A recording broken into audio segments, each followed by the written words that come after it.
their work or where they are, which part of the portfolio they're in, that value proposition is different. So are you currently using personas to kind of identify all of the different facets to that employee value proposition that might be sensible across your organization? Are you in the early stages of that? What are you doing to sort of make sense of those different employee value propositions for yourself as you start to plan? Yeah, I would sort of categorize it as saying that we're maybe more at the tip of the iceberg on that. So we're sort of at the beginning stages. We did some work last year to begin to articulate the employee experience, right? So the candidate experience joining the company, what's happening from a performance and development standpoint while you're with the company, how you're performing with the company, some of the life event components associated with that. And really kind of understanding where we stand current state with what are the critical moments within there, what are some of our key sort of issues and pain points within that. We started this year to begin to articulate personas.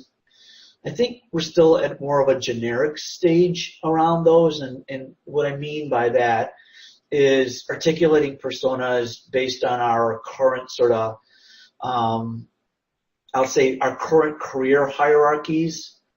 And then talking about it in terms of what for somebody that's sort of sitting in it. I'll just give an example of if I have somebody that's a assistant director, diverse talent that's been with the company for 5 years, but is a high potential, high performing talent.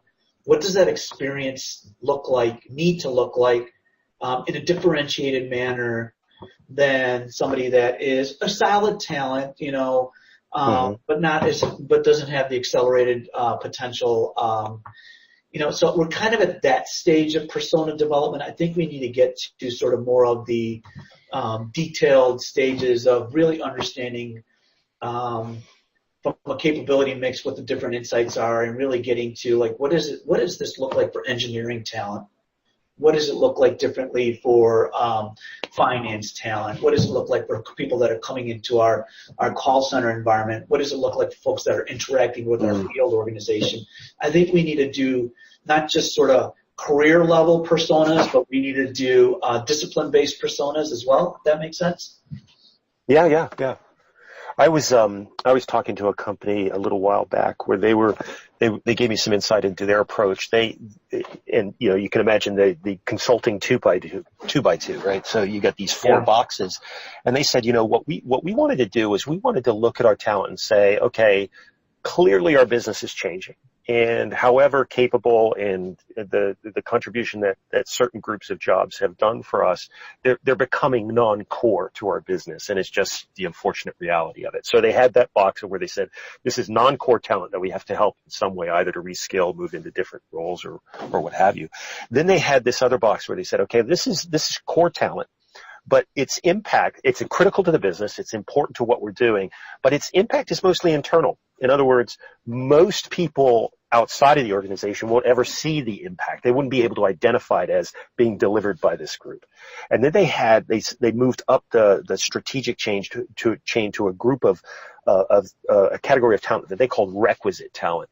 In other words, this is so core to our business that it will never go away, that in fact it's going to be, we're going to have to find ways to improve it and what have you. But again, for the most part, people outside of the organization would not be able to spot that and say, oh, that's the differentiator for the organization.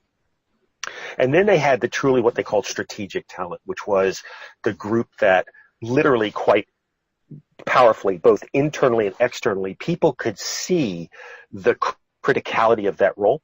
And they decided that each of those needed a different approach. Yeah. That each of those different areas needed some sort of let's just call it customized, configured. I like the word configured. Some sort of a configured approach, so that each was getting what it needed in the right amount of time, effort, and so forth, given its contribution. And I thought that was fascinating, to start thinking about, let's just call it segmenting the employee workforce. Yeah. And thinking about it in terms of the future. And that strategic group was literally 10, 15, 20 years down the road. This group is going to become even more important as we move forward. I thought that was a fascinating way to approach it. And of course, within that,